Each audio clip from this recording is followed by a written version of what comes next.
السلام عليكم، مساء الخير اخواني فلاحين. معكم الزمال حسام الدين من بلدية طامزة، دائرة الحامة، ولاية خنشلة.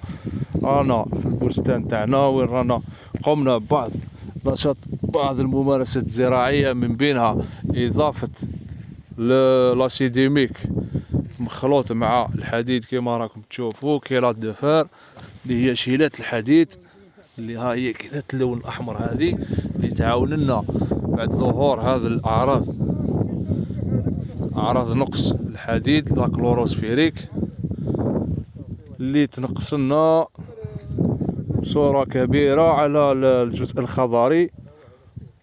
وإن شاء الله بعد ما حطينا هذا التسميد، هذا لاسيد فيلفيك واسيد ايميك مع شيلات الحديد، ان شاء الله رايحين نصلحوا هذا لي كارونس، هذو الاعراض تاع النقص.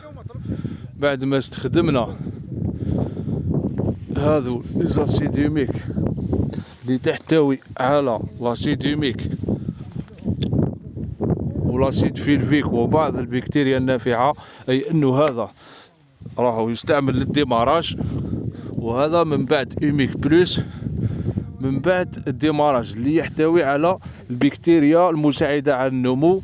كما راكم تشوفوا راح نقوموا بهذه التجربة على الشجرة هذه اللي راكم تشوفوا راهي ناقصة في الديماراج وضعيفة. كيما نضيفوا لها هذه المصلحات الكوريكتير دو كرواسونس، ان شاء الله نوافيكم من بعد زمان هكذا، نوافيكم بالفعاليه وب لا ديفيرونس، تقدر نديروا مقارنه بين الاضافه وما وين ما اضفناش. هذا المحلول هذا يساعدنا انه يحتوي على لاسيديتي، تقدر ينقص لنا في البي اش، اي انه يحارب لنا لو بلوكاج كيما هذا اللي صار لنا في الشجره هذه، لانه البي اش تاعنا هنا في هذا لابارسيل راهو بازيك، يعني قاعدي يتخطى 7.5، اللي يمنع لنا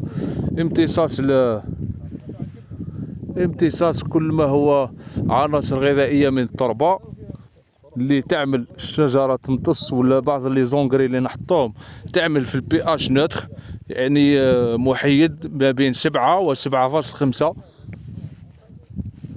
وننصحوا الفلاحين تاع المناطق اللي اصابها البرد الخفيف